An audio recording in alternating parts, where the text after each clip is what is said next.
What's going on, everybody? Justin Lombard, aka N2SC4R. Welcome to another weekly podcast with your host, N2SC4R. I'm here with three other people. We got IDK Player, Black Flags Matter, and we got Jarrett Lundberg. He is known as the Iceberg on YouTube. So what's up, guys? What's going? Good to be here. Man, there was some enthusiastic there. Yeah. Indy week, baby. Indy week. 15,000 people in the stands. I'm hyped. Yeah. Oh, dude. Hype about Indy. It's going to be the best race of the year. It's going to be better than the Indy 500. I can see it. I can catch up on my horrible sleeping patterns. See? That's why it's going to be good. Avery Barnett, thank you for the 99-cent donation. Love it. Anyway, so guys, tonight we're going to be talking about Darlington, the race weekend there. Obviously, big story today. Furniture Row Racing closing its doors after this season. And we're going to talk about the upcoming weekend at Indianapolis as well, which I don't know if there's going to be a lot to talk about there, but who knows? That's my pillow. Yeah. Where's my pillow? See, you're prepping. I mean, what? A few days early. I'm on right here. I'm already Nice. sitting in bed. I don't have a pillow in here, but I know where I can find the bed. So, anyways, so guys, Darlington. I would say good race. Looked like it was gonna be Kyle Larson's race, to be honest with you.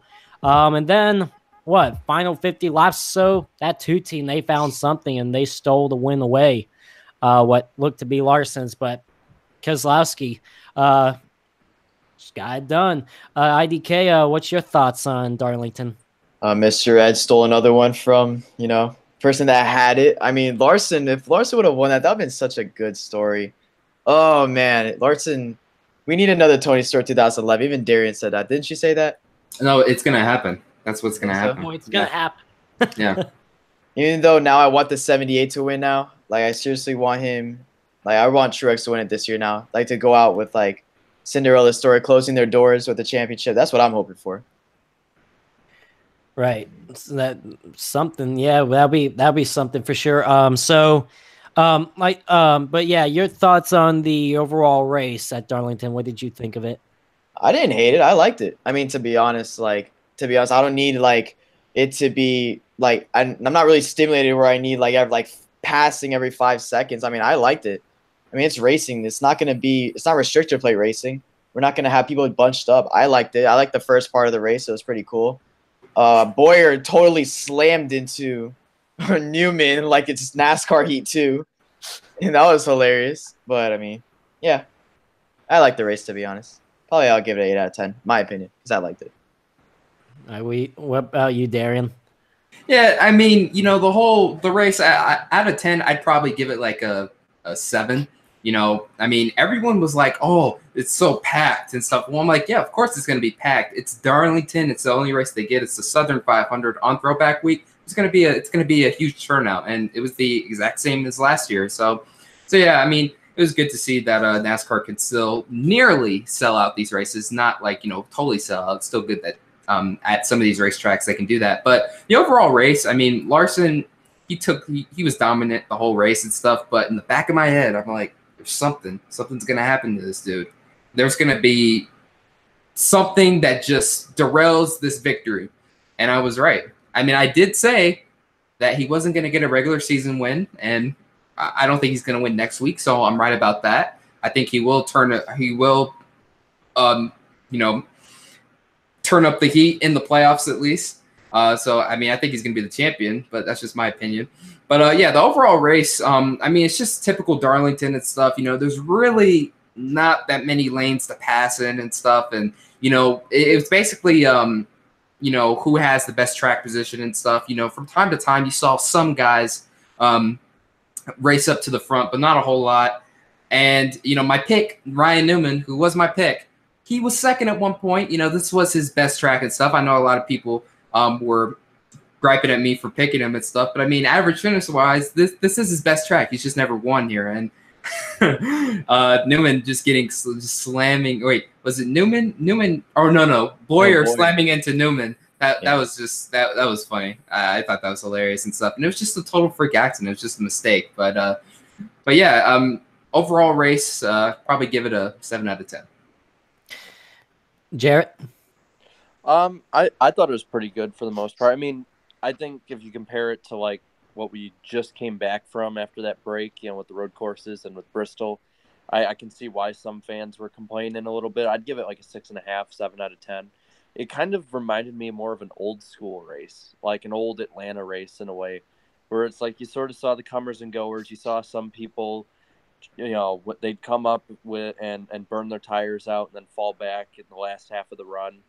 And that's something I think that's been missing the last few years. That's something you saw at Chicagoland earlier in the year, and we saw how good of a race that was. I think it really fit with the paint schemes we had. It would have really sucked if we had all these great paint schemes and the whole race was just single file and no one did anything.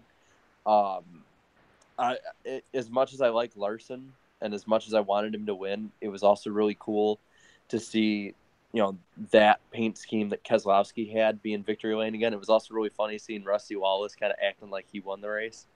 I think he took a little more credit than he deserved. I don't know if maybe the broadcast changed it for people or not, because I was at a fantasy draft, so I was streaming the race and watching the whole thing, but I didn't have any sound. But I didn't really think it was as bad as a lot of people on social media made it out to be. I think Darlington overall is a little overhyped. But it doesn't mean that it's, and that's not to say that the prestige of the race is overhyped, just that the racing itself is overhyped. It's not to say it's bad though. Like I think the racing still is good compared to most tracks, and I think this race is good compared to most races this year. And so I'm pretty happy that crowd got what they paid to see. Yeah, I think I'm gonna give it a 7 out of 10 overall rating on the Darlington race. It was good. Like you mentioned, there was comers and goers. Like I said, it looked like it was going to be Larson's for a while. And then whatever that 2 team found in the final 50 laps, they did something right and just stole the win away from Larson. But I wanted Kyle Larson to win that race so bad. That would have been cool. But, I mean, I wasn't upset that Brad Keselowski won either. I thought that was cool for him to win. And apparently it was one of his biggest wins of his career. Based on his interview and his excitement about it.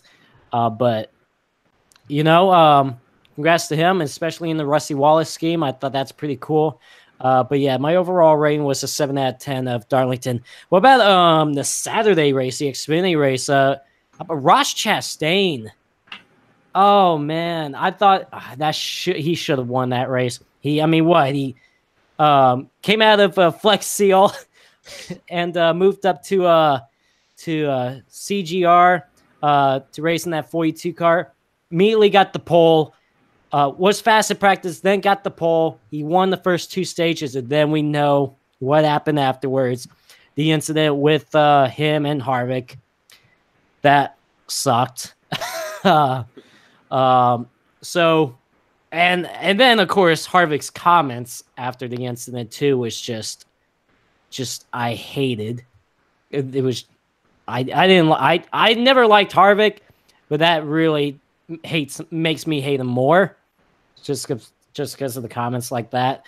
So of course question was it who was at fault? Was it just a racing deal, or you think obviously we know what Ross Chastain thought about it. He dumped Harvick after he got put in the wall. That was pretty funny. I laughed.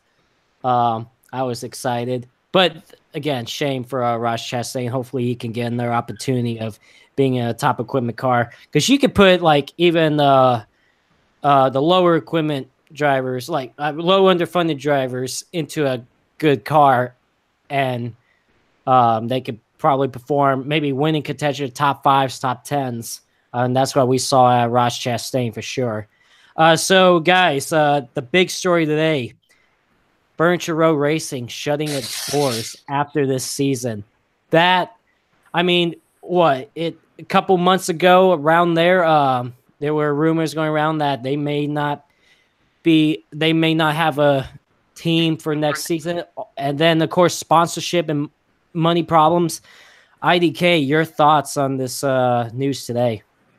It's just sad how you go from winning a championship to closing your doors the next year. Like that's never really happened in any sports, right? It's never happened. It's never happened, right? Like when you win the championship, you better have sponsors lined up at your door like the next day. But I mean, it's kind of been a trend with 5-Hour Energy. They're like a curse. Every single time 5-Hour Energy sponsored like a race team, they shut down MRN. What is it? H. Scott Motors, whatever. Am I right? H. Scott? H. Scott, yeah. And then now, what is this? Furniture Row. This is a third team. It's just sad.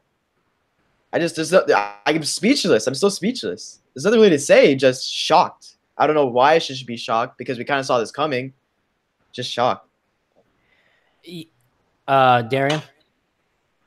I got kind of and a little bit of controversy over this on Twitter and stuff. I'm like, so a team, which is a single card team, by the way, a team who has had major sponsorships in its history shuts down, and it's all NASCAR's fault here. I'll say this. I'd say 60% goes to Furniture Row Racing and Barney Vister, the owner, and 40% goes to NASCAR for still having this unsustainable business model. Look, at the end of the day, it's bad business. Bad business that Barney Vister was running this team the way he was and stuff. I mean, he basically put all of his eggs in one basket here with this whole Joe Gibbs Racing, the JGR alliance here. When he had this alliance with Richard Childress, it was cheaper, and they were still able to win. They were still able to make the Final Four that year. But in 2015, when they made it, they didn't even finish in the top 10 in that race. I mean, Gordon, Harvick, and Busch, all those guys finished way ahead of them.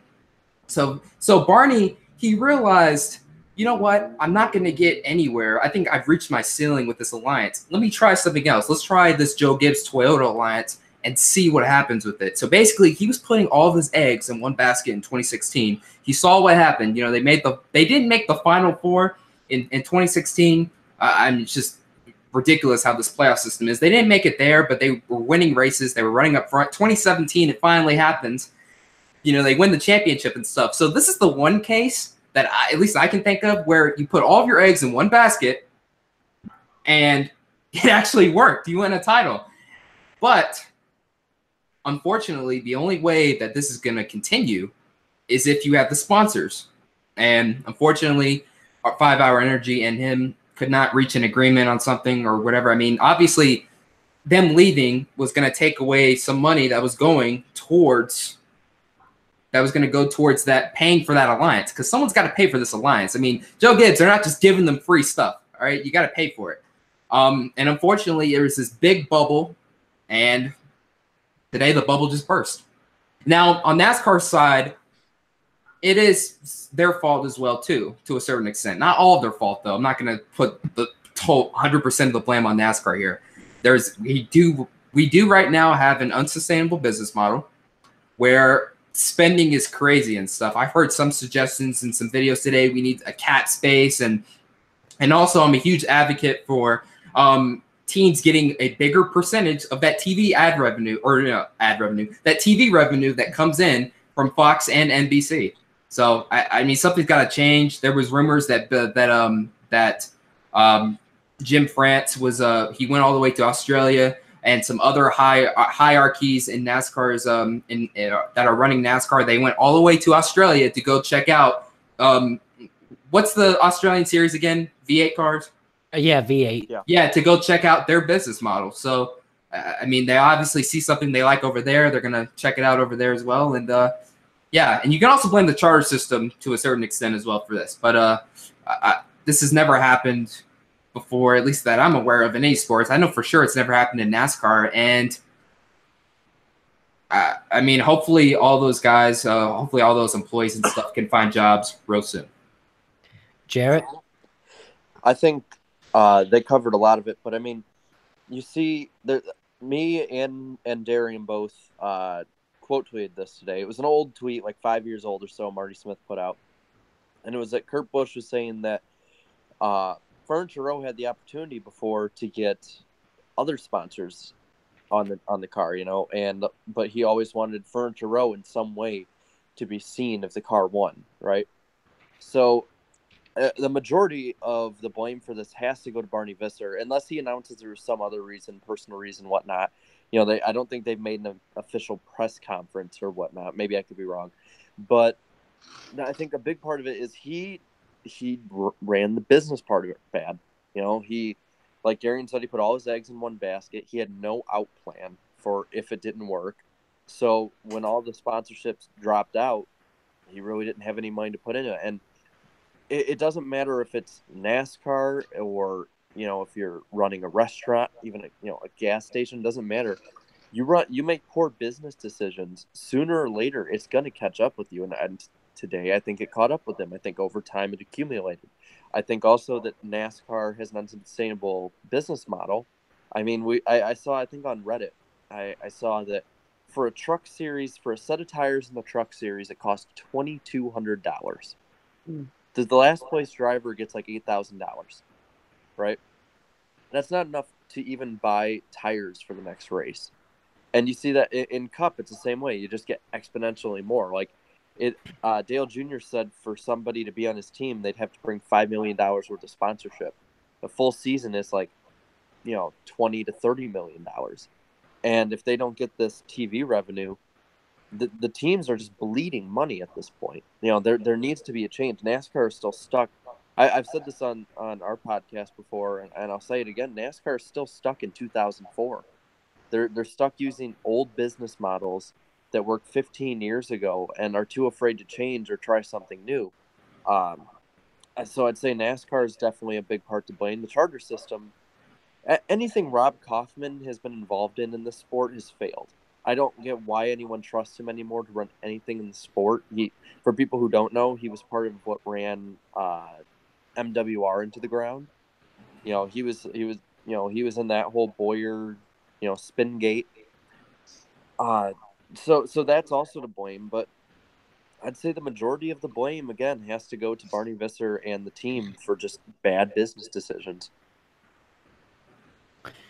So my thought on it is, obviously, how many times do you see in NASCAR, a championship team, they won a championship last season, then the next season they're shutting the doors after the season. It just doesn't happen, and it shouldn't happen. And I have to agree, most of it, I would say it's on the team side, and some of it, it's NASCAR put the blame too. But it's just a shame, it's a shame. And obviously, I mean, to be honest with you, even, Rio Radman has mentioned this before. He even made, I even watched his video about it earlier today. I've watched a couple other YouTubers, their thoughts, when this was first was a rumor kind of thing, and then it was like, okay, this is actually a thing that we need to worry about sooner or later. And then today, they just finally announced they're shutting doors after the season. Like I said, it shouldn't happen either. A championship team, too. And I will say that team, for mainly one-car team, it has came a long way from when it first came into the Cup Series and then to winning the championship last season. That team has come a long way, and it's just a shame that they're not continuing their operations again after this season. So I do wish all the employees the best of luck. Hopefully they find jobs, whether even if it's around in NASCAR or just something, So another news is that where is Truex going? Well, a couple hours later, the announcement has been made that Suarez is out of the 19. Bust. Bust. Yeah, bust. Get him out. Get him out of there. It's no surprise. Truex going to the 19 next season. That leads the question: where is Suarez going? 95. You think so? Yeah, probably 95. No way he's not. Yeah, but, it's rumored right now, but I've said people have told me on Twitter I'm too hard on him. all this stuff. I mean, he took over a team that made it to the Final Four, that was on the verge of winning the championship. And, you know, obviously 2017, I gave him a pass there. You know, he was rushed up there. You know what I mean? It's like he wasn't even planning on going up to the Cup Series. It just came on a whim. You know, he has an average finish of like 16.8 or 16.5, something like that. He has 12 top 10s. All right, fine. I'm fine with that. You know what? It's his first year, but you got to make the playoffs the next year. Not only is he not even going to make the playoffs, he's not even close. He's regressed. Now he has an average finish of 18th place, and he only has 6 top 10s this year. He's not even on pace to even matching the top 10s total he had last year. This is with Joe Gibbs. This is with a top team. And I'm seeing something a little similar that now, obviously, they're both different in some ways and stuff, but I'm seeing something similar with Casey Atwood here. Okay, I know Casey Atwood wasn't a champion and stuff, but he was highly touted. All right, he was with Ray Abraham for that 1 year. Then Ray Abraham's like, you know what? You're not really fitting in here. Well, let's move you down to some irrelevant team. What was it? Jimmy Smith Racing or something like that. Ultra Motorsports. That's what the team name was. I'll give you your equipment here and stuff. And what happens? He's gone. He's out of the Cup Series in 2003. And then a lot of people are also making the argument that Suarez, he's so young. He's so young. He's like 26. Jarrett, how old was Junior when he was a rookie? 25, I believe. 25 to 24. Tony Stewart? Around the same age. Same with Jimmy Johnson. Well, Jimmy Johnson was about 26 or so. Yeah. So they were all around the same age and similar to lesser equipment. Yeah, exactly. And what my point I'm trying to get here is he's not like some William Byron who's 20 years old, who's our age, racing against all these Cup guys and stuff, all these, you know, champions and stuff, okay? He needs to take some time because he's so young. Suarez is at that age where if you're in top equipment, you should start winning races, bottom line. And if he doesn't step up in year 3, wherever he is, sorry, you're going to see a bust video on him pretty soon.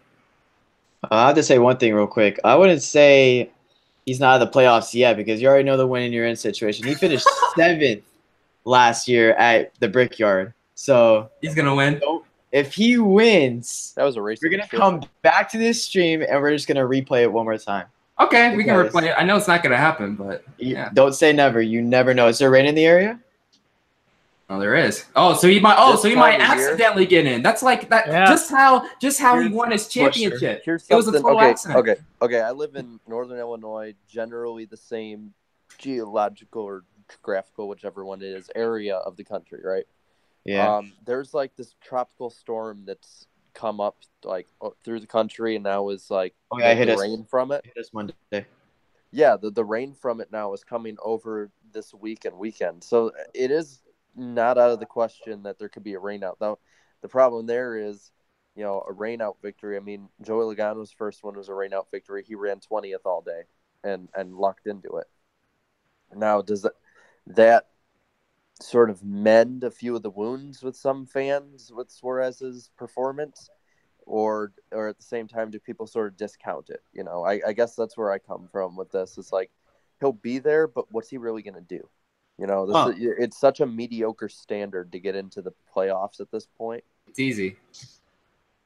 Well, I wouldn't say kind of sad when you don't make it. Pretty hard. It's just not as hard as it was. Come on. It's pretty easy to make it. 16 drivers, and you can't make it in.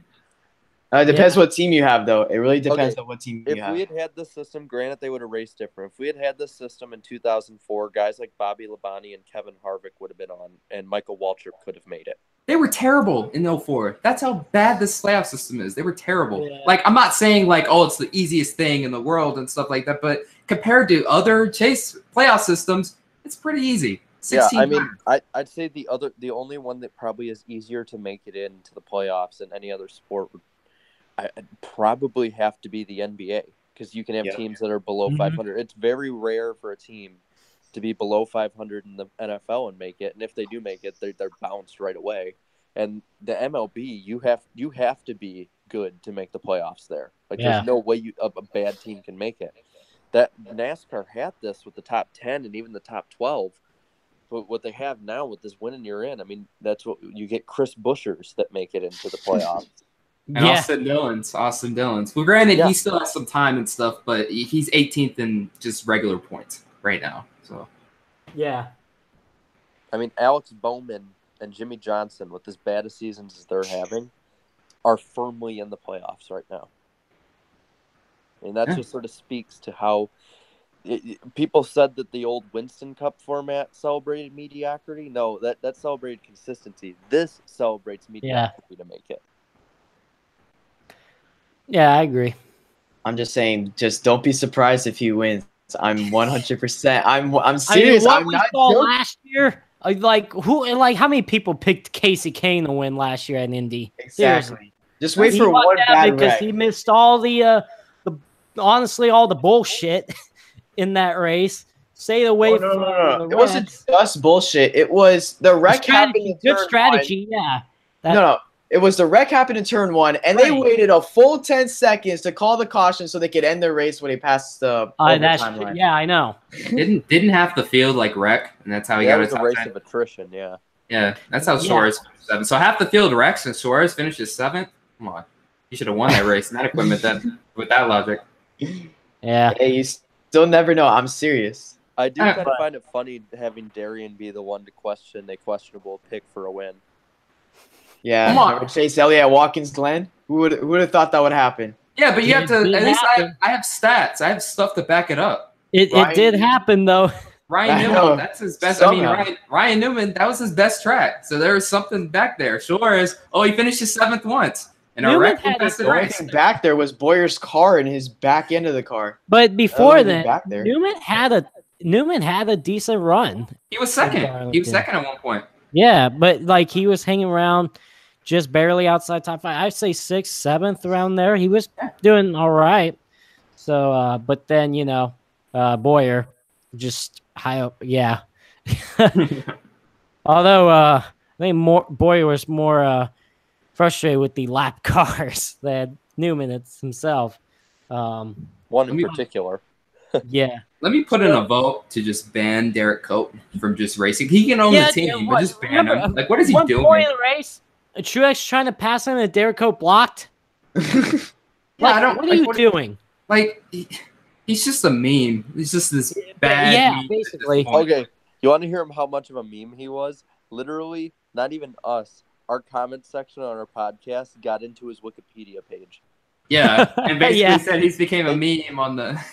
They took it off, but I have a screenshot of it, so I can share it with anyone who wants to see it. If he gets banned and he's gone, then we can't have Derek Cope memes. We had Ray Black Jr. Yeah, you got somebody else to back him up. What's his name? BJ McLeod, something like that. Joey Gase. You got all those memes. Joey Gase. Yeah, he got turned by Kyle Busch. There was Dick Trickle. Yeah. Yep. God rest his soul. Always a meme. Dick There's Tickle. always a meme. That's what one of my friends said. Call him Dick Tickle. Don't know why, but I thought it was funny. In 1998, Earnhardt was on Letterman after he won the Daytona 500, and it was like the 10 reasons why it took so long to win the Daytona 500. And number 2 was, who cares it took so long? At least my name ain't Dick Trickle. Yeah. True. That's true. They were mad about that afterwards, too. Like his family was like super pissed about that. Why? It's funny. Wait, can I say something real quick? Why did Ty Dillon? He's just an attention seeker. He did all that, and the crowd did nothing. Nothing. Wait, what did he do? He was like, yeah, they did. There was a video I found on Twitter, and the crowd actually began to do the wave. I didn't see anything. I just saw like people just sitting there. So basically, Jarrett, like Ty Dillon, he's not going to get any TV time in the race. We already know that. So he decides the only way I'm going to get TV time is if I, get the fans involved and stuff like that. And granted, sponsorship. Yeah, and granted, he did. I mean, I kind of like that, I guess. Him wanting, interacting with the fans and stuff. But he was trying to get him to do the wave, and then him and the Benedetto were doing like stomping their feet, like doing those. Yeah, all the that crowd stuff, actually got into that. Yeah, I mean, yeah, they got into that, but yeah. I thought it was cool. You wing on delay, might as well. You got to do something instead of just waiting around. So guys, throwback schemes. There were some several hits on the schemes. IDK, your favorite throwback scheme? Martin Truex Jr. No, I'm just kidding. Probably, I liked Harvick's for some reason. It felt Southern, even though I live in Miami. It just felt like, I don't know. I just liked From Harvick's California. Harvick's scheme looked nice. I did like BK's. Did David Land say something about like not being like a throwback scheme or something? I saw it on Twitter. I don't know. Like throwback to like Rusty, like it wasn't or something like that.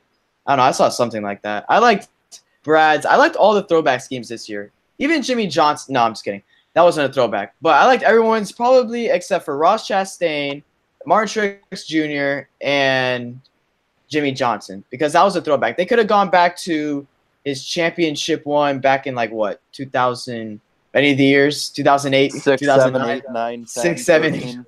Yeah. exactly. But they picked a 2012 car that no one really cared about, and they got it wrong too. It was a white, and they didn't even finish the stripes. So, yeah.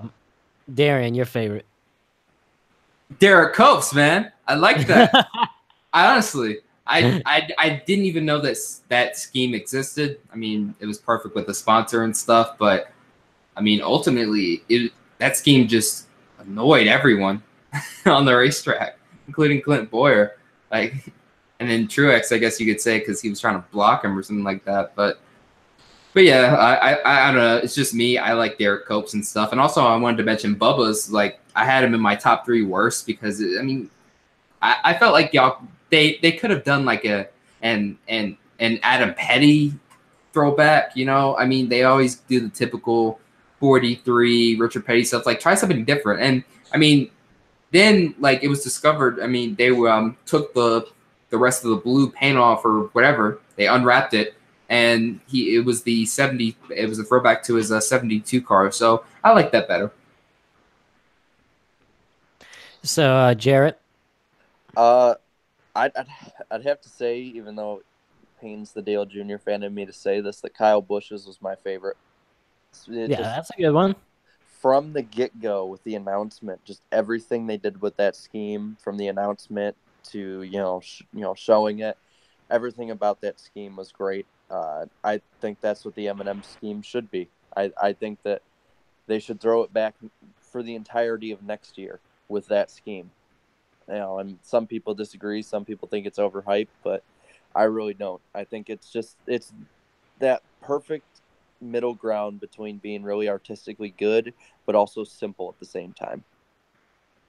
Oh, no, wait. I forgot. Austin Dillon's scheme. Oh, yeah. that one was good. That was good. That was nice. Okay. That one was nice.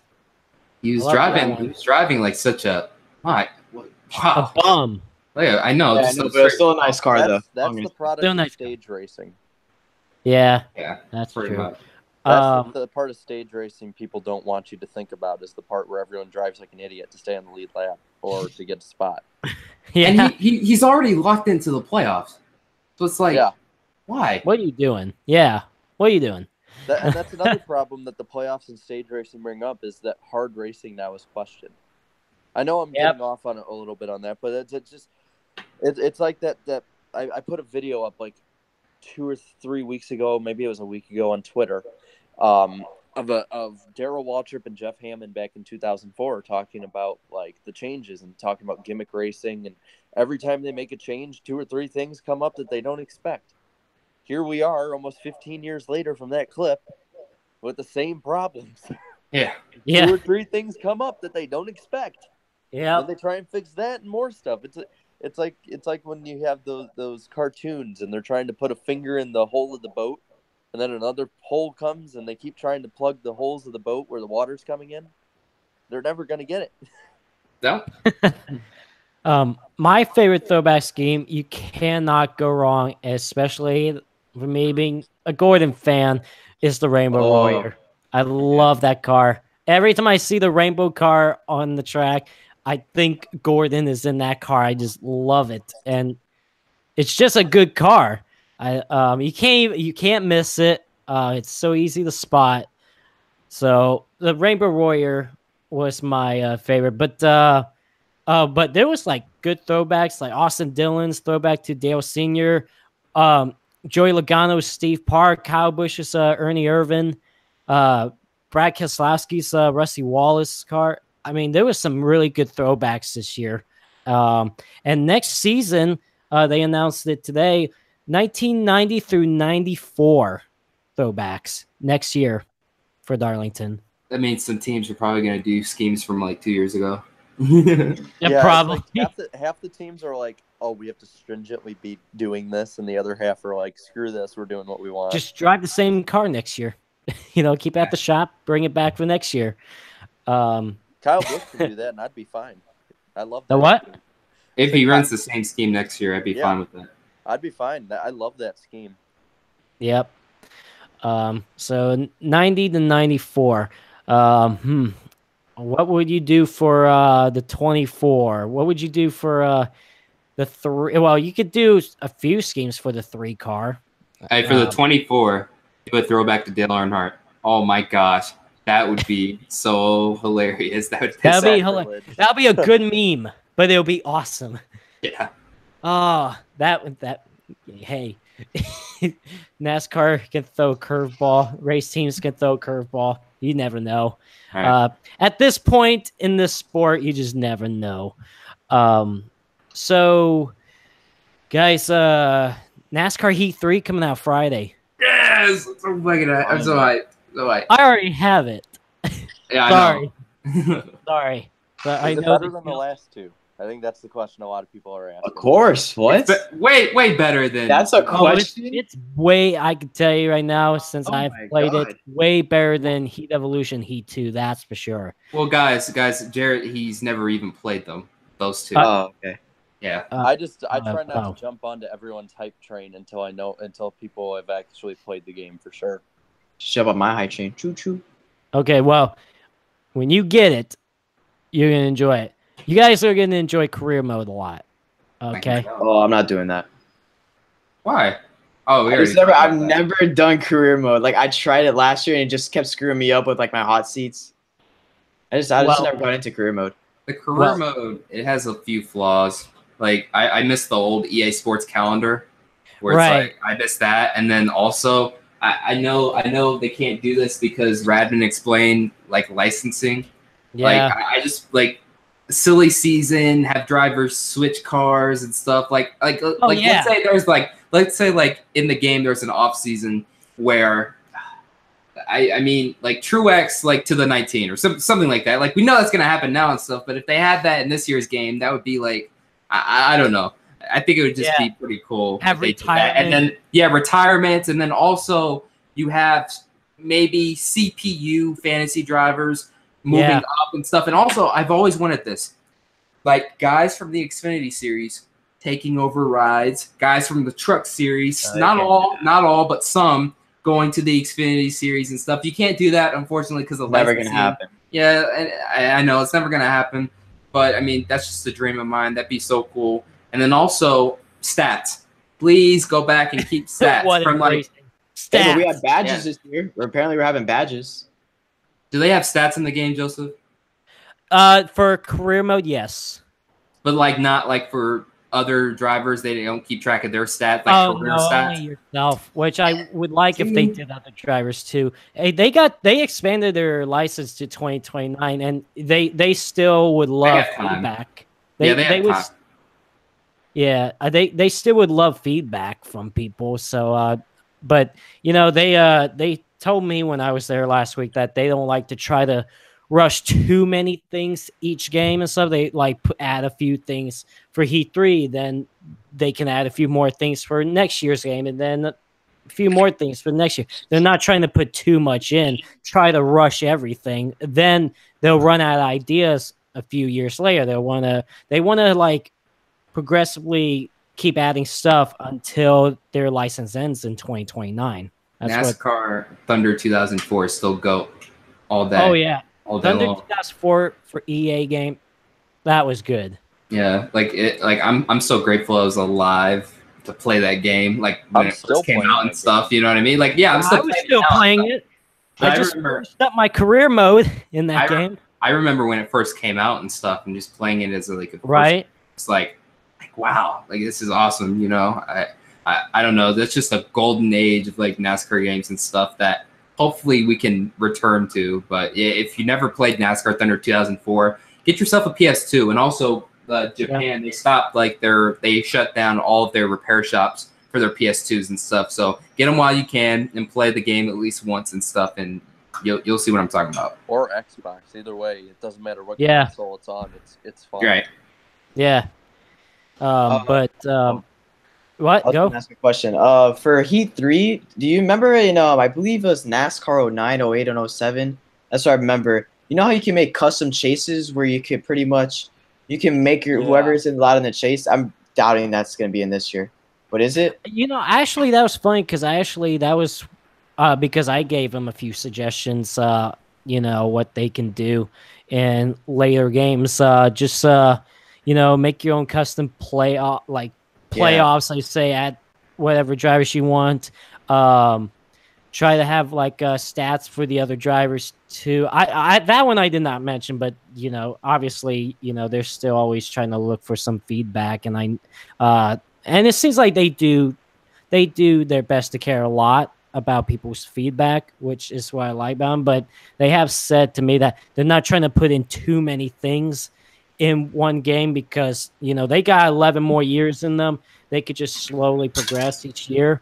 But their main thing was they told me their big focus was the difficulty aspect to the game, and I feel they did a great job this year with Heat 3 with the AIs, even on hard difficulty or the hardest difficulty. Even for career mode that I'm doing right now, 3-star team, legend difficulty, it's hard. It is hard. And even there's been people that, the first 2 career mode videos I put out on my channel now have been saying in the comments, you should lower the difficulty because it's really hard. I'm like, nope. I see. I mean, I get it, but I know eventually I'll get to a 4-star team and then a 5-star team. It will happen eventually. Just think of it as NASCAR in real life. You can have a driver that, start off in lower teams, but then let's say if a higher NASCAR team likes them, it's like, you know what, we're interested in you. Think of it as Ross Chastain actually this past weekend in the Xfinity series. A team will be like, you know what, let's put you in our car and see how you do. And then who knows, maybe later on, they're like, okay, we're going to put you in our car full time or something. So it's kind of like that.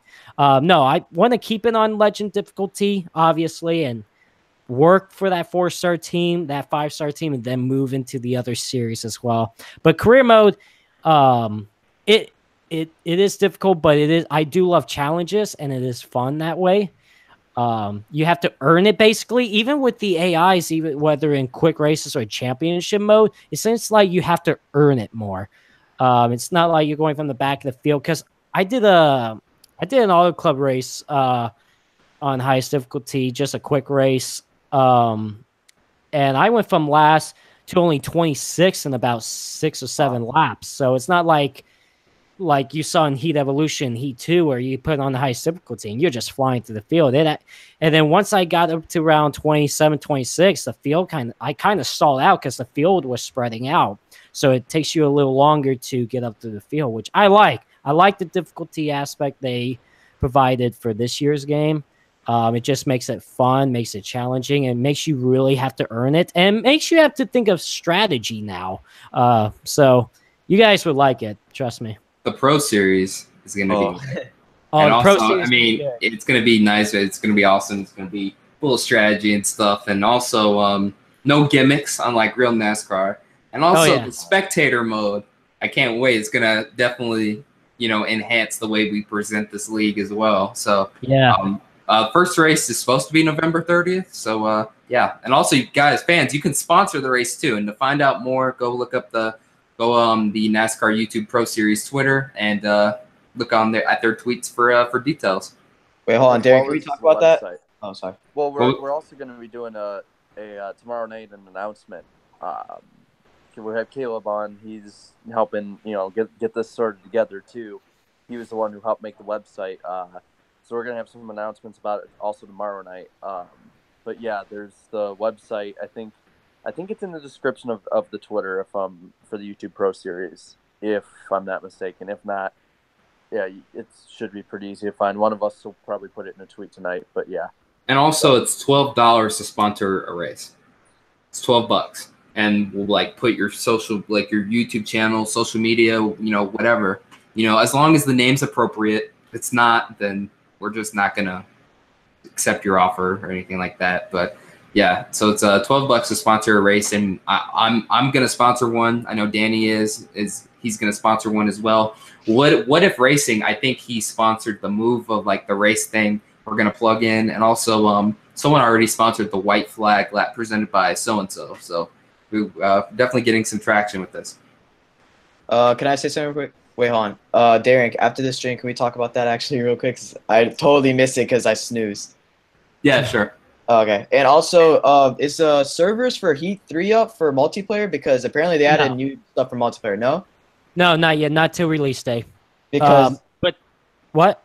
No, because apparently they added a new multiplayer mode, which is, thank God they added something new. The Tournament of Champions, the esports. Yeah. Yes. Oh my gosh, it's like it's kind of like they're going after like what 2K does a little bit, but I like it though.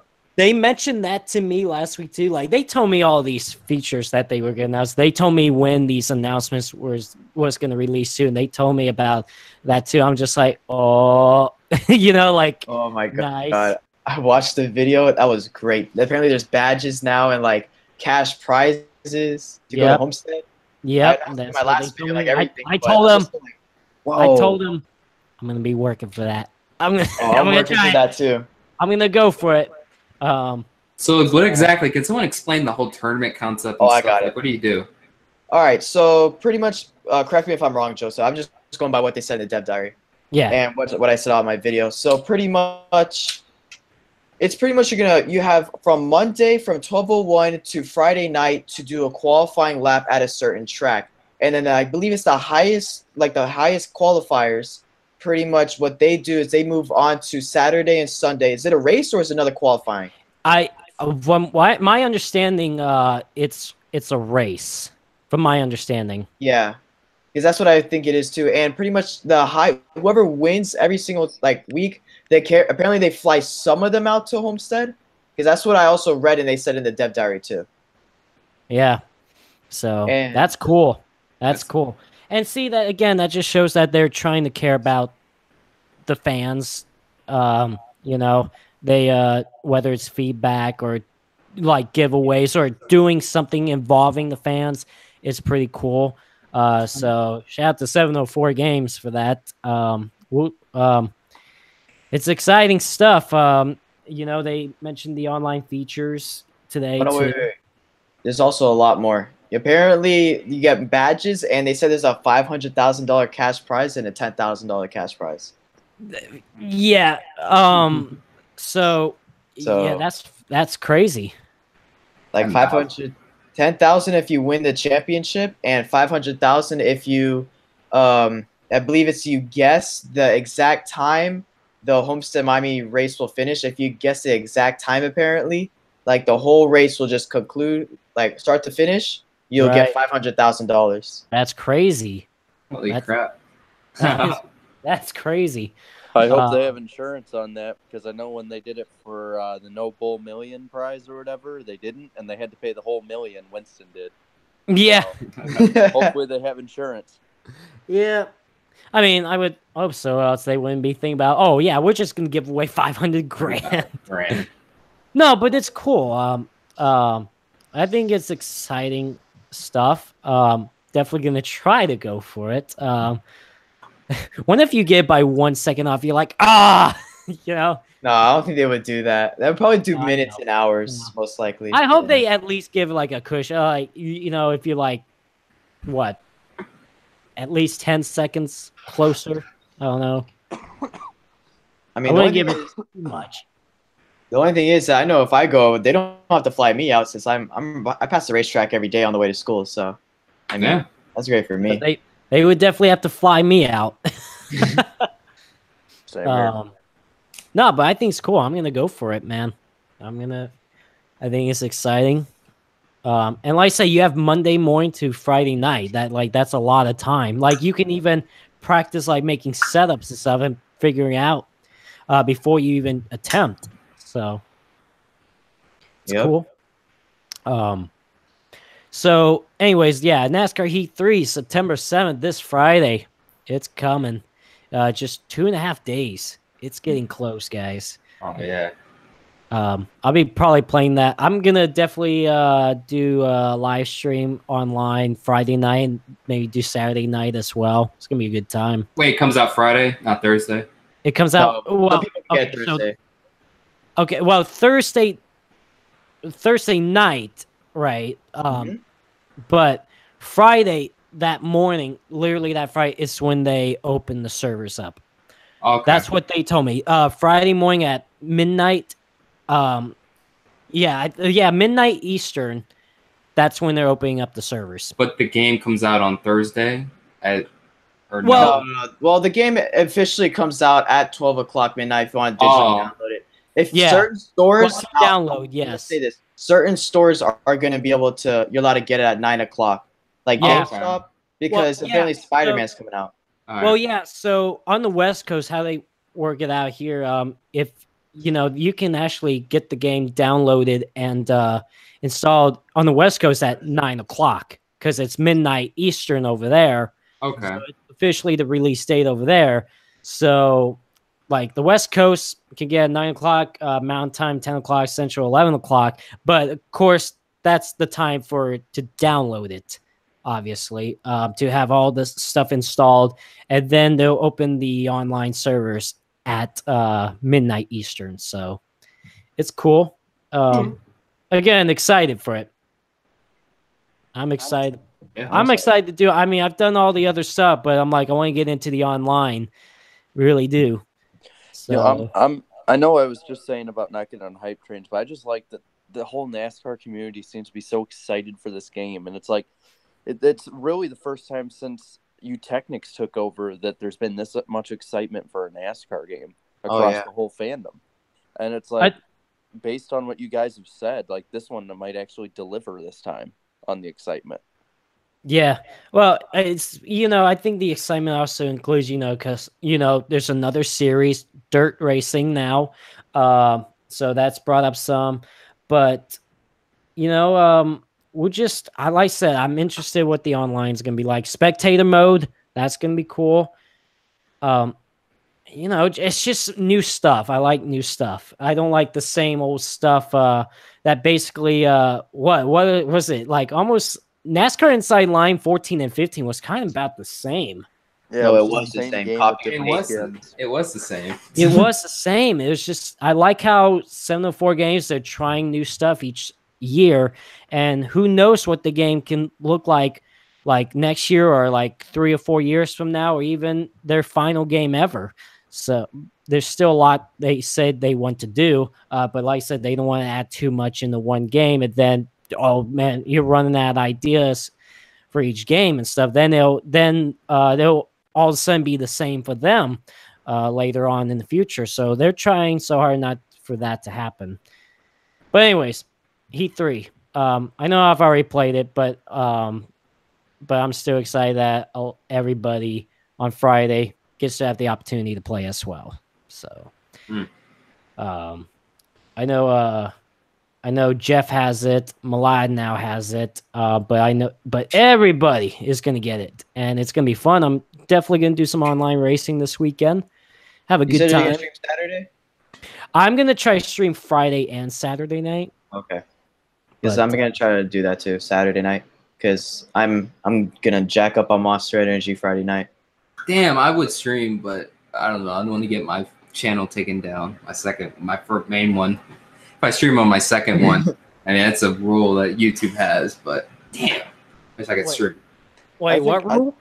It's in the terms of service. Basically, if you're caught live streaming on another channel while you have yours, while your main channel has a strike, and take down your main channel. Yeah. Okay, yeah. I honestly, with the prevalence that streaming is taking, like, YouTube really needs to reevaluate that. Like, streaming is taking such a prevalence to so many channels now. It's like one strike, I don't know. That's just not cool anymore. Yeah. Yeah. No, I agree. So hopefully they think about something. So NASCAR, upcoming NASCAR weekend at Indianapolis, right? Oh, I was like, I Oh, didn't know that was. wait. What we were talking about? Oh, yeah. Sorry. Unfortunately, NASCAR weekend Indy. I didn't even know what that was for a second. Oh, and also really quick, guys, you guys are also forgetting there's dirt racing this weekend too. Where? Yeah. At the Indianapolis Motor Speedway. Yeah, there's dirt racing. And it's gonna be on like NBC Sports. It's like the first nationally televised dirt event like in like years. That's right. Back in the day, ESPN used That's to right. I forgot about that. and they used to like broadcast that all the time and stuff when they actually cared about motorsports. But yeah, it's Wow. Yeah, it's gonna happen. I think what's her name again? Jarrett Dale Earnhardt's granddaughter's racing in that. Kelly. Yeah, she's apparently racing in that race. Oh yeah, Carson. I'm sorry. I don't know She's why a you say little racer. Kelly. But listen, it starts with a K, right? So Kelly's her mom. yeah, right. Dale Jr.'s sister. No, Right. Carson Howard, she's a good little racer. Yeah, I mean, from what I've heard, she's okay. So we'll have to see. But yeah, guys. So Indy this weekend. Who knows? It could be another wacky race like last year, but don't have your hopes up yet. Daniel Suarez for the win. Let me you look right imagine? now, and I'll look at what the weather for Indy might be. Yeah, I saw 60% chance last time. Well, Oh, I'm boy. just thinking also because I mean this time of year, the Midwest, it starts to get colder. I mean, when I was at Chicagoland, I've been at Chicagoland every year, and those years that it was, let's see, it doesn't look like, at least from the next 3 days, it doesn't look like it's going to be too cold. 74 and showers Sunday is what the forecast is. 78% chance of rain. Next day, cloudy, 25% chance of rain. So we'll get racing in on Monday, but I can't watch it because I got class. Well, they did put lights in. Remember? Oh, I mean- that's right. Oh yeah, that's So right. boring racing at night. Awesome. Yeah, we'll be going against Sunday night, the first edition of Sunday Night Football. Yeah, if it's Yeah. not bad enough, it's not bad enough. Yeah, That's mean, it's not- smart, good one. Who it's thought not- of that? it's not bad enough. We're already going up against like 12 games in week 1. But no, Oh, we might go boy. against Sunday Night Football. Yeah, well, and Sunday Night Football is on NBC, so would it be moved then? It'd be moved straight to NBCSN. Oh my Yep. God! Oh boy. It would have to go to NBC Sports. Then. Is the race on NBC this week? Pretty sure. At least it was Uh, last year for let's see. Indy. I wouldn't be surprised if it wasn't. I mean, yeah, I mean, Might no, not NBC be. Sports this weekend. Yeah, see? Oh wait. Also, Florida Georgia Line's performing too, so we might have actually more people. Oh, yeah. That's true.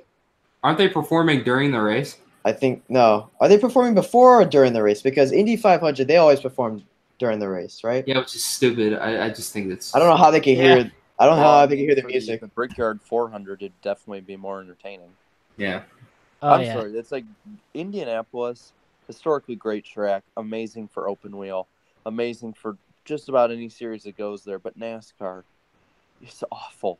I mean, it's just single file racing. It's a train, and then if it's like I said this in my video I put out today. It's like take away crashes from the Brickyard 400, and what is memorable about the race other than maybe someone really cool won, you know? Yeah. And Yeah. and also, I don't know. Go check out the Iceberg's video. Oh, I saw Brickyard that. 400 is a lost cause. I haven't watched the whole thing yet, but I'm about to after this stream. Right. So, of course, we should make our picks, though. Yeah. I mean, like I said, how many people picked Casey King last year? Nobody. If you And did, then what happened? So we could say who we think's gonna win. All of a sudden, Matt DiBenedetto wins. Let me go see the stats. You're from like, last who year. knows? okay. Paul Menard, he won the Brickyard before, but field strategy, obviously. But that was cool. 16th last time. Yep. So, IDK, your picks for Indianapolis, your race winner, and your underdog pick. So my race winner, I'm going to have to go with Eric Almirola.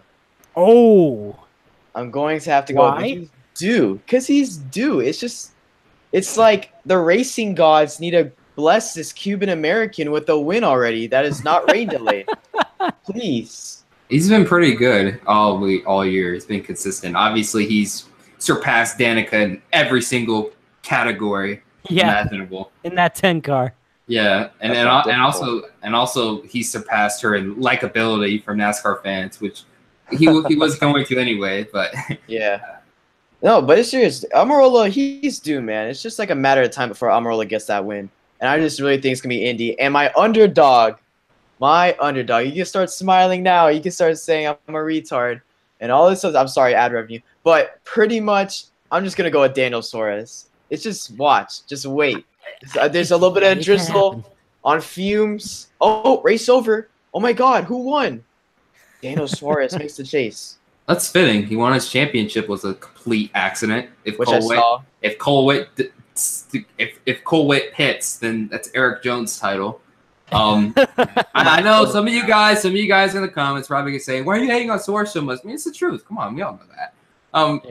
But yeah, so I guess it's my turn to pick. But yeah. I don't know. Don't really expect anything to happen. I mean, this is a track about track position. This is mainly it has to do with track position. So if you get the pole, or if you start on the front row, your odds of probably winning the race are probably like 95%. I would assume. Like if you start in the front row, you probably will win the race. Just watch qualifying. You know who's going to win the race. Yeah, it's like F1. Yeah, it's pretty much like F1 this week. But I don't know. Kyle Busch, I don't know. I'm either going to pick Kyle Busch or Truex because last year they were battling for the lead until they got into an incident and stuff. So yep. I don't know. Truex, he's kind of scaled back a little this year. So Kyle Busch, he'll get the win and also win the regular season championship. And in case you didn't know, that's a thing. Now. Yep, that is a thing. Trophies. Woo! Yeah, got the trophy. Yep. Jarrett. So back in the day, Darrell Waltrip used to say at Talladega and Daytona that the 23 car was going to win, meaning the 8 and the 15, because those two cars were always so dominant at the tracks. He didn't say I'm all jacked up on Mountain Dew. Oh no, that's someone else. Anyway, this weekend I'm going to sort of go in that same vein and pick the 96 car, as in the 78 and the 18. Oh my God. Oh, I'm scared for a second. I was like, wait, what are you doing? Hey, I already laid this out. If you guys didn't follow it, that's your problem. Oh my gosh. No, but I'm picking the 78 or the 18 because they've been so dominant these last few years at Indianapolis. They've been so dominant at any race that is boring. And they've been so dominant at flat, fast tracks. So I don't see why not. And then as an underdog, just because I want to mess with Darian, so I'll say Daniel Suarez. Yeah. Wait, what? That's your pick? That's my underdog. Suarez. Oh, it's your underdog. Well, that doesn't bother me. I mean, that's fine. You can be your underdog, but yeah, okay. Like, all right. I'm gonna save my underdog pick for tomorrow's stream, though. Is who? No, I'm gonna save my underdog pick for tomorrow, for our stream. Tomorrow. Okay. I got you. Well, my race-winning pick is gonna be Kyle Busch. I think he would have had a shot to win it last year, go 3 in a row at the Brickyard, but of course the incident with him and Truex, and all of a sudden I guess that made the race overhyped for whatever reason. My underdog pick. See, I'm having a hard time with my underdog pick. I don't know what I want to do with my underdog. Join the Three Amigos and be Daniel Suarez. Yeah. No. Great movie. What happened? The Three Amigos. It's a great movie. Yeah. Okay. Duck. Great rap group too. Great rap group. Amigos. Yeah. I'll never forget seeing the picture with Daniel Suarez. Not Daniel. Bubba Wallace. Yeah. And with the Amigos. Like, that was cool. All right, I'm going to say my underdog pick. So, yeah, like I said, my race winner is Kyle Busch. My underdog pick, Ryan Newman. Hey, Ooh. he has won there before, so. I mean, he's won there before, but he's my underdog pick actually for this weekend. So since you're not going to be on our podcast tomorrow, oh wait, are you? Wait, oh yeah, you are on our podcast. That's right. I forgot for a second. I am. That's right. I was going to say, give us your who's going to suck pick, but just save that for tomorrow. Save that for tomorrow. Get with the program, Darian. I forgot for like a split second. I was like, wait. I was like, and then I had to catch myself for a minute there. Yeah. So, yeah. Kyle Busch, race winner for sure. Ryan Newman, underdog pick. Darren, you said you're saving your underdog pick for tomorrow's podcast? Yeah, all that. I'm so tired. I've been up since 6. I'm so tired right now. But Kyle Busch is your race winner, right? Yes, he is. Jarrett, you said who? The 96 car of either That's Truex a bunch or of Kyle crap, Busch. but I love it. I love it, though. I love it. And IDK, yours was Idk Amarola. Amarola, yes. Hey, that would be cool. I want Amarola to win a race in that car. And I got Cuban blood in me too, man. We gotta get him a win. Gotta give him win. Gotta give him a win. Oh, so yeah, I'm waiting to hit the bet on Sunday. I wonder what lap I'll fall asleep in that race. It'll probably take me 4 laps. 4 laps. Really? I'm gonna give it 4 laps. 4 laps. I don't know. I'd probably give it like 20, 21, something like that. I would give it to driver start your engines. Yeah. Pace laps. On lap 4, Darian's gonna start dozing off like this, but he's gonna try to stay awake till lap 20. Or so he's gonna be like this. Or just when the pre-race show starts, like, hey, welcome to NASCAR. Like, yeah. Hey, I'm not gonna lie. I might be on Heat 3 and actually watch just highlights or like the last stage. You wake up by the time the race starts. You're like, is it over yet? It's like, no, it's lap 1. I'm like, oh, like gosh, what's taking so long? See, I won't fall asleep because when I start dozing off, I'll just turn it to the Vikings game and. Yeah. Yeah. I can't turn to any team. We don't have a team. So. Too bad IndyCar ain't racing this weekend. Oh yeah, and the Rams, they signed Aaron Donald too, so the Super Bowl is over. Yeah. We have the Dolphins. Oh. Wait, we have the No, we don't have the Hurricanes either. That's right. Yeah. NASCAR. We don't even have the Marlins. Jeez, and Florida State lost too? Gosh, you guys are just bad. Yeah, I'm hearing Florida. I'm hearing Florida is not good right now. Florida State, jeez. Yeah. What the Cubs are doing right now. Let me hold on 1 second. The Cubs. Yeah, don't forget, guys. He's a Minnesota Vikings fan and a Chicago Cubs fan. Oh boy. Oh my God, the Cubs are down 6-1. God damn it. Oh, it's fine. It's okay. You got a World Series a couple years ago. We have the Heat. Yeah. This will probably be the worst year we've See, here's the thing. I got the Rams. I got the Lakers. You got James. All the good teams. The Dodgers barely lost the World Series last year. It was a shame. See, we got it all. Wait, what about the Chargers? What about the Chargers? You don't like the Chargers? You don't like the Chargers? Well, that's a Pee-wee football team. That's a Pop Warner team. Like you got in California, you got the Raiders, you got the 49ers. Okay, bold prediction. Chargers are winning the AFC West. Yeah. They're good. They're a good. They are good. They are good. But nobody cares. No. You're right. Nobody cares. I will give you a 6-letter word for why people hate the Chargers. Okay, go ahead. Spanos. Yeah. Spanos is why people hate the Chargers. And no one likes it. I will pay my royalties to the urinating tree now. Oh, and by the way, Urinating Tree is back on the NASCAR Weekly Podcast October 17th on my channel, along with David Land. So, boy, I can't wait for more arguments. Yeah, so another big one. No, it ain't gonna be like that. Yes. So yeah, October 17th, my channel. That's when I get my streaming back. I get it back October 3rd, but I'm scheduled to do a podcast October 17th. So, guys, make sure you tune in. All right, nice. I need to tune in for that. Hey, I gotta say one thing though. The Chargers are like the Tampa Bay Rays of baseball and football. You know why? Because when the Rays, I think they almost went to the World Series. No, they did go to the World Series. You see their stadium? It looked like they've never won a game. Like the amount of people in the stadium. For the Chargers, didn't Jimmy Kimmel make a meme off them pretty much about how like he could go there and meditate? Yeah.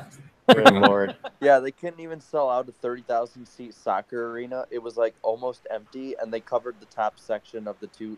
There's like 2 decks of it. They cover the entire top deck with sponsors like NASCAR does. Oh And, yeah. you know, Like let's keep it like this. WNBA games get more viewers.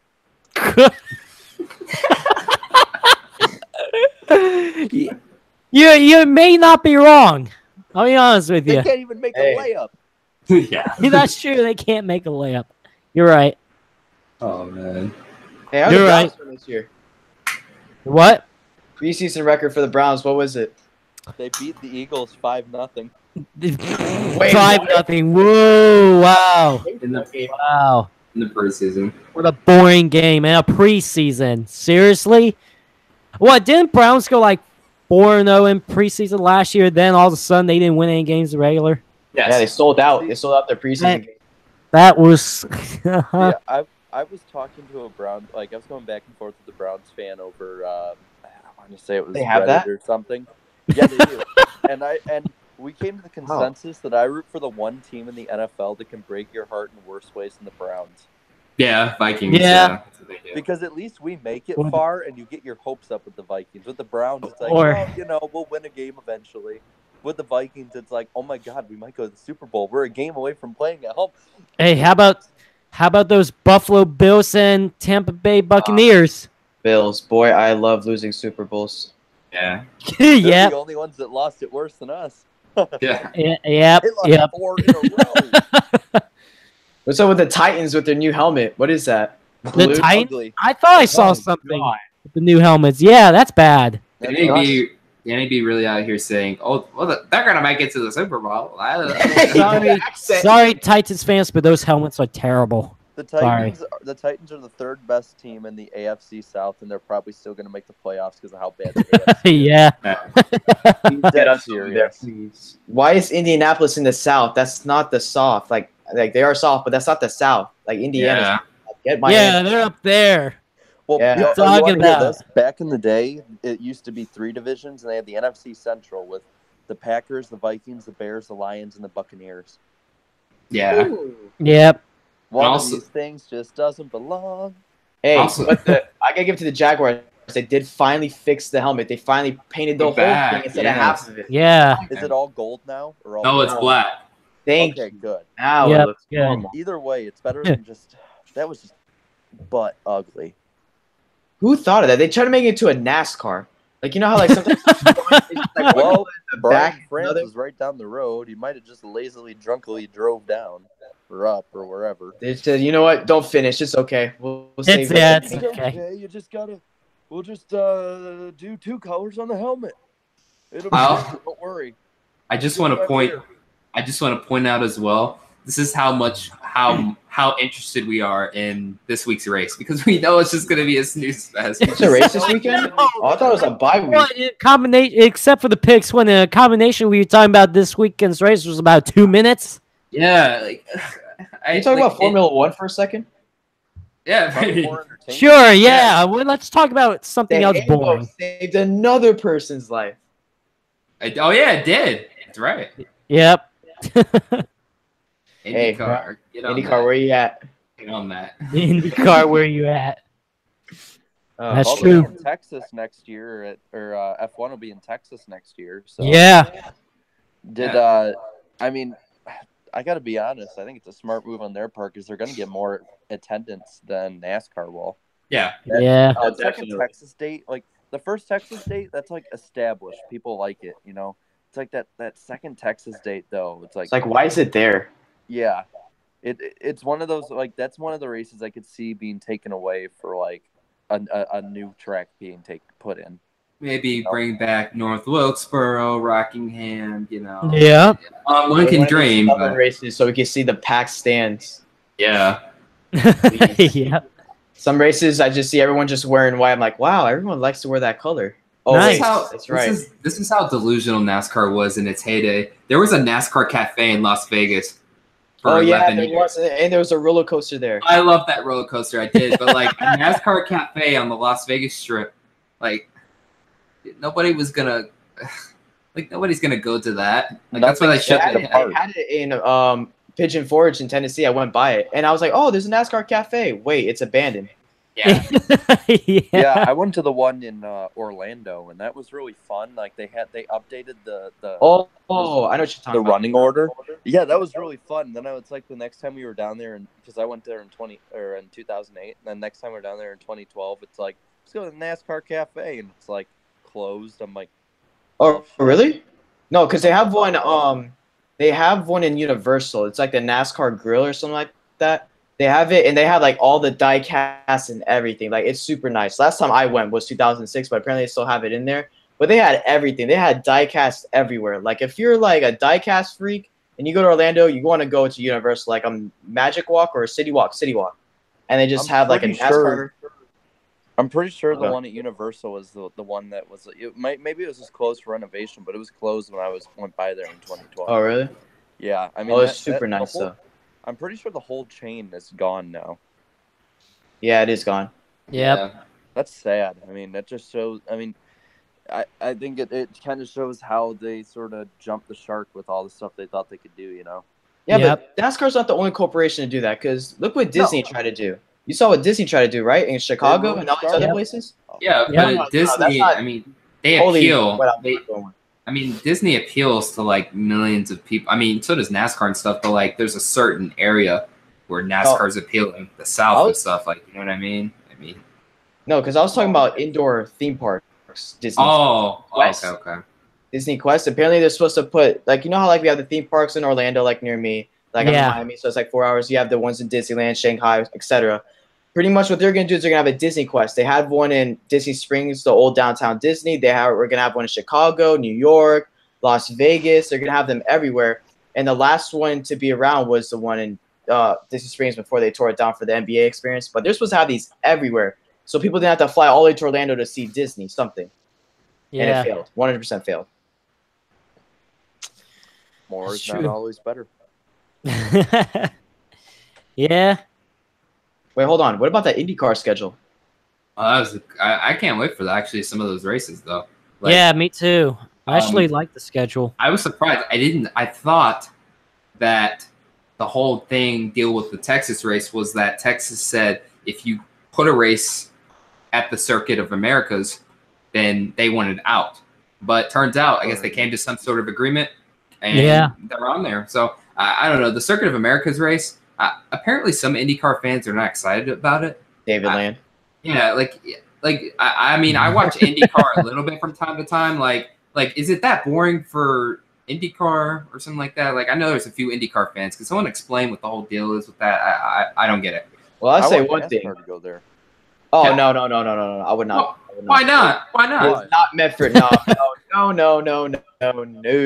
It's road course racing. Why not? No, because it's not really meant for that, in my opinion. Just like look at like the layout. No, stop. No, you have all these other road courses. Like we could go like other places. We already have a race in Texas. If we're looking at NASCAR as a whole, really NASCAR isn't meant to be a road course series. Yet we still have road courses. Yeah. We could go I'd for say mobiles. Plus, it's probably like the newest like big name track in the country. Why wouldn't the biggest American motorsport fit there? It's not like Indianapolis where we're sort of leeching off of someone else's success. Yeah. So the thing is, including if you play Project Cars, Circuit of the Americas, it just shouldn't be for stock car racing. You have Road America, Mid-Ohio, Canadian Tire. No, you don't think so? Oh, what are you talking about? The stock cars are not meant for Circuit of the Americas. Like, even if you played on Project Cars, you could already tell that the track, like the ways everything is laid out. Yeah. Like, why can't? Well, are you mean like playing off of a game? No, and in real life too. If you see how it works, including with the USA Grand Prix, just the way everything is laid out and the way everything works, it's not meant for stock car racing. It's not. No. I mean, Again, the road courses aren't meant for stock car racing either, and they still produce some of the best racing of the year. Right. Yeah. But it won't I be don't the get same. why Circuit of It the will Americas not be would the be any same. different.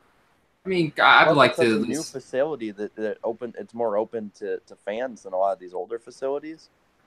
I think they should try it. Oh, I'm sorry, I was interrupting. I was just trying to say, like, that's like saying going to like some of these other like road courses. Like, I'm gonna say out of the country because like this is what kind of Circuit of the Americas, because it's like a modern, brand new type of like facility, right? It's just something about it that apparently I heard also other videos saying about like how it's meant for like open wheel, like racing, like Formula One GTEs. It's not meant for stock car racing. No. Well, I'll ask this: would it be better than Texas Motor Speedway? I would replace one race. No. No, I'd why would you replace replace it one with race. that? Just give it a Replace that try. with a Give it a short try. track. Texas, come on, Texas. It's not. Yeah, you can replace that with What could a hurt? short track though. Come on. But again, the NASCAR has shown So we're it's getting more open. NASCAR's shown it's more open. Like obviously, we'd all want short tracks more, but NASCAR's shown it's more open to having road courses added on with like the Roval. So if we're going to have a race in Texas, should we have a boring 1.5 miles or possibly an exciting and unpredictable road course? It will not be exciting. No. We'll have stage racing too. Don't forget that. If I had the option, that is a problem. if I had the option to replace the second Texas race with a short track, then I would do that rather than going to the Circuit of the Americas. I'd do that. Yeah. Well, yeah, I think any NASCAR fan would. Bristol in the playoffs, I'd like Then that. you got to worry about weather even. No, you got to worry about weather. Yeah. Yeah. Yeah. That's the big problem. Is unlike any other series or like sport, is that NASCAR has to keep weather in mind too. And I mean, it's just that's an ever changing target every year. The only thing I do like about road courses is that we could be able to run in the rain. Only thing I like about also road courses. And besides a good race, like I do like Watkins Glen. Don't get me wrong. I love Watkins Glen, Sonoma. Just something about Circuit of the Americas. We could go to other tracks. Road America, like that's still on the table. Yeah, Road America. Mid Ohio, sorry. And there's also Mid other Ohio. we could go to like other tracks that IndyCar goes to. Like that's road courses. No, I don't think Portland would be able to go to it. I don't think we'd be able to go to Portland. NASCAR at Try Canadian Tire. Yeah, Canadian Tire. But no street courses for NASCAR either. Ooh, that would No. That would not work. Long Beach. That would not work. That would not work. NASCAR at the Nürburgring. Oh my God. Well, also seeing how awful America's infrastructure is, I don't think street courses are really in the question. Yeah. Like, let's be honest, America's infrastructure is pretty awful. Like, if you go down any road I go down, like any town, there's not a town in America I have been to where every road has been smooth. There's been potholes in just about every city I've been in America. Yeah, I would say that too. Yeah. Yeah. The only place that I've been to where the roads are perfect is Disney World. Whatever they have made those with, oh my God, they need to make that everywhere. Like it's the same surface since I was like 3 years old. I'm almost 21. No, you know why, right? Because while you're sleeping in your hotel and if they're getting ready, I'm going to see Mickey Mouse the next day. There's workers working on everything. You know what they do? They throw cats out overnight to go get all the rats at the Magic Kingdom and all these other places. Yeah. There's underground tunnels. They're doing something the whole time. Yeah. Underground tunnels. And you know why you've never been bit by a mosquito in Disney World? Have you realized that? You've never been bit by one mosquito in Disney. I don't think anyone has been bit. I was. You've been bit by a mosquito? No. I was. Feed it to Walt Disney's I call BS. Frozen head. Yeah. No, you go anywhere else in Florida, you're like, but you go to Disney. Well, I've been to Florida a couple times, and there's been a few occasions where I'm just like this, you know. I don't know. Well, you've been to Disney World. Like we're talking about the same Disney World, right? Yeah, Disney World, like Florida. Yeah, no, I know you're talking about Florida, right? Oh, I've never been there. Ever since Zika, they really like stepped up their mosquito policy, like everything. Like they pretty much like just like overnight they do like certain parts of like the whole park and everything to make sure like there's no mosquitoes. So NASCAR on the highway. I just thought about that. NASCAR on the highway. They'd find. I mean, it's NASCAR's luck. They'd find the one place to crash where there wasn't a safer barrier or something. Probably. Like, be like, okay, we have this 500-mile strip of highway for this race. All you have to do is not hit this one spot, this 200-foot spot. 3 cars hit that spot. Can I say something real quick? Yeah. Because I'm gonna get back on not the Circuit of the Americas, but you guys are talking about renovating like Rockingham, Wilkesboro. To be honest, I feel like when NASCAR in 2021, what they're gonna add to the schedule, they're gonna take out the Texas date. I don't know about the Michigan date, but they'll take out some of these dates, but they're gonna replace some of the tracks that they already have, like Iowa. Like Iowa will probably most likely get a date. I don't think they're gonna go out for some of these other tracks because NASCAR isn't really that marketable anymore, so it's gonna be kind of harder. But I can see them revent it. Not North Wilkesboro. Have you seen North Wilkesboro? No, that place is it's done. Yeah, it's done. We talked to Steve Gone. Wilson from Save the Speedway, and we pretty much got the memo that place is done. Even he said you totally trash it, 100% level it, and try to do a 3D scan of the exact track and new pavement, make it like more stance, just like try to have the same type of look. There's no way you're getting North Wilkesboro back. But Rockingham is still definitely could be in the question. Yeah, even that Steve guy, he even said NASCAR will never come back here. Ever. Where? No. North Wilkesboro. Oh, yeah. Yeah, never again. I mean, it hasn't been raced on in shame. over 20 years, by NASCAR. It's really but Rockingham has been bought though. Yeah, so, Rockingham. There's a chance. There's a chance with Rockingham. See, here's the problem I get is like they say, oh, well, the fans didn't support it because they weren't there. Oh my God, it's a truck. Yeah, they've told we have got the memo more and more about how the attendance doesn't matter when it comes to revenue for NASCAR tracks. No, don't give us that BS. You can say and drivers can say that all they want. The tracks get a majority of the revenue. So where it really lies on is NASCAR willing to stay at it for more than a year? Because it still had pretty good attendance for a truck race. Oh yeah, definitely. Truck races did. I mean, yeah. So to say that, you didn't support it. Plenty of people watched on TV. A good amount of people for a truck race went to the race. It's the problem that NASCAR didn't want to go to it for more than a year or two. Yeah, we went to it for 2 years. That's it. 2012 and 2013. Yep. They didn't get a chance. You know what current driver got his first ever NASCAR series win on that track? Kyle Larson. Larson guy. Larson guy. I'm sure if we return to it, Larson will. That was a great race too. That was a good race. I remember. Yeah, I watched that flag to flag. One of the few truck races that year, I think I watched flag to flag. Wait, what if they had another super speedway? No. Don't do that. Oh, that would be hilarious. Like just a huge track. What other track would require restricted play? No, make one. Like Michigan, maybe? No, I'm talking about you build another Daytona Talladega hybrid. Yeah, I know, but they're probably not gonna. No, that's stupid. That'd be funny. I think 2 is enough. Hey, so according to the rules package next year, we're going to get restrictor plate racing at a lot of places. Apparently, Vegas. That's not the solution. That's not the solution to fix racing. You could do so much better. Apparently, Vegas is the first track that'll get the test. So, oh my God! The Prius is going around in a circle. Yeah, it's basically you can make it that way. Yeah, might as well think about it that way. We'll get a hybrid out there. What's really funny about this is Kevin Harvick in the All-Star race proved why this isn't going to work. Because teams always find a way to get ahead and get away. Yeah. It'll be the same racing by the end of the year, except they won't be able to pass because they'll all be going the same speed. I mean, look at New Hampshire when they put a restrictor plate on. Restrictor plates. Restrictor plates is not a solution. It's not. Okay? They can do so much better. Just what? They can... What? Fix these cars. I'd rather stay with the current aero package we have now than have restrictor plates. Yes. Look at Chicagoland this year. That race was excellent. Yeah. It was.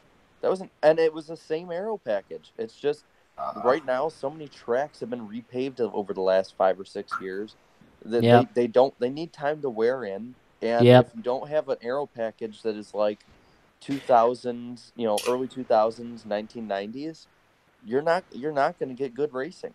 No. The Gen 6, like, look at Radman's videos. Like, he pretty much goes in depth of why the Gen 6 just isn't going to work unless under perfect conditions. Just the package for 2014 was actually decent. Was actually good. Yeah, try that again. Why? Like, yeah. I remember people were upset about that they took that package out. I was upset about it because it actually was good racing. Bring that back. That's They can't bring it back though. Can't. Right? I know, but like, try something that's close to that. Taper spacer. Tapered spacer, Tapered spacer. Just something similar. We need a Hey, new package. And I want to ask Joseph this question. Do you think NASCAR's rating affected YouTube views, like viewership for NASCAR? Do you think so? Because I was like, stats, pretty much like your viewership. Like if you go back to your videos of 2014, you were getting like up there. Have you gone viral on one of your NASCAR videos, like 1 million or above? You're talking about my videos? Yeah, just like videos in general. You've been here for a while. No, they still they've been increasing just little by little. If you were talking about like 5 years ago to now, it's still somewhat going up, but it's been consistent. I don't think I've seen it gone down. So you don't think so? No, because hey, sometimes gaming can involve better racing than real life. Might as well just watch anybody's gaming videos and NASCAR videos. I'll provide better racing. No, because you just had like different I feel like it has gone down YouTube wise because if you look at TNT, man, all these other people, Eric, like you had all these people, and YouTube was just a different platform back then. 100%. Yeah, we know that. No, I can agree on that.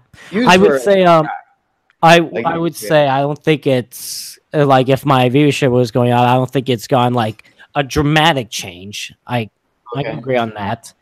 No, I was just saying, like in general, for the NASCAR community on YouTube. Right. I was talking about you. I was talking about like for no, you're talking. No, I know what you mean. No, I get you. You're talking about like with other YouTubers. Yeah. I see. I really don't. To me, I don't really, even for other YouTubers, if I was watching other YouTubers, I don't really pay attention too much about like their viewership and whether it's gone up or down. I just, for entertainment wise, I just watch. But I don't know, man. I really never like really dug deep into like figuring out if viewership literally has somewhat increased or decreased. I don't know. No, because maybe I made the jump to NASCAR like once again because I feel like this would be the best time to go to NASCAR, including if you're a young NASCAR YouTuber, you're trying to make it. To be honest, I feel like right now is the best time to try to make it. Like some type of like be noticed a little bit. Oh no, I agree. The community is changing too. I think the community is getting a lot more closer knit together over the last year. Oh, 100%. Oh yeah, 100%. The community is getting closer, especially on YouTube. Yeah. I agree. Yeah, it's not like Twitter where you got woke Twitter and then you got it's not like any of those. No, you got a lot of factions on Twitter, whereas you got a lot of factions on Twitter, whereas like NASCAR YouTube, it's like you got like people who primarily focus on maybe like editorials or like gaming or stop motion. But at the same time, all these people know each other and are good friends and stuff. Like right. I'd say most of us who have been on this or the other podcasts like that we host or just collab videos in general, we're all pretty good friends. So yeah.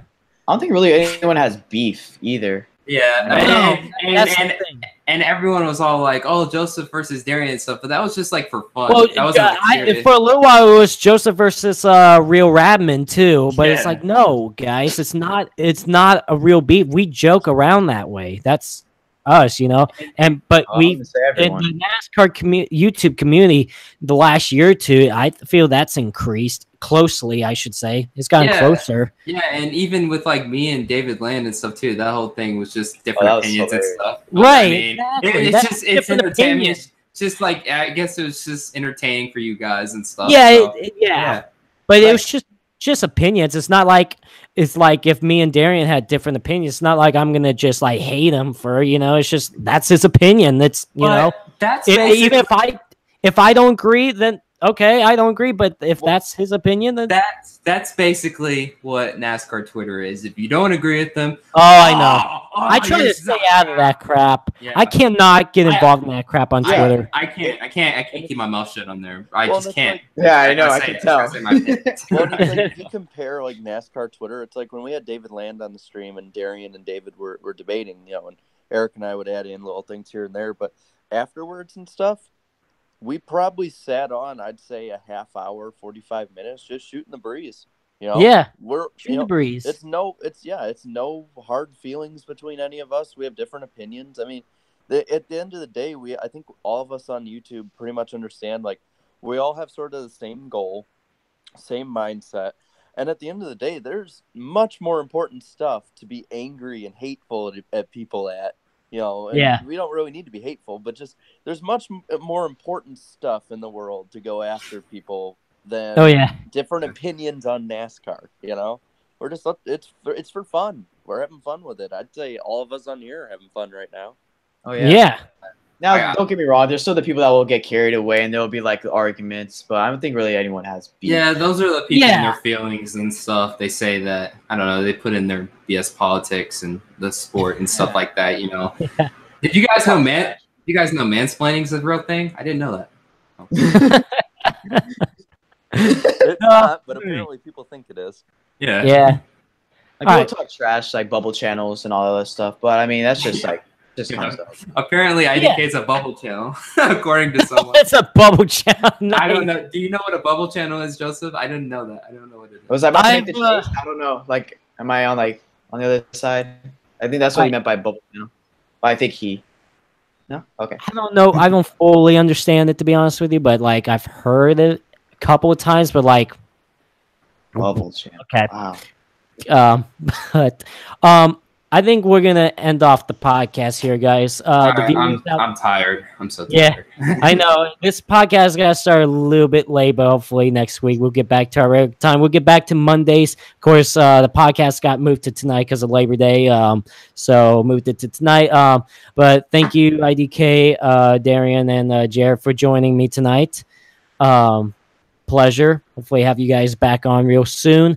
And thank you to the viewers that tuned in tonight and listen to us for about an hour and a half or so talking about stupid stuff, but they're fun anyways. Anyways, you guys take care. Have a good night. Joseph Lombard, aka N2SC4R, with IDK, Black Flags Matter, and Iceberg saying so long. Have a good night.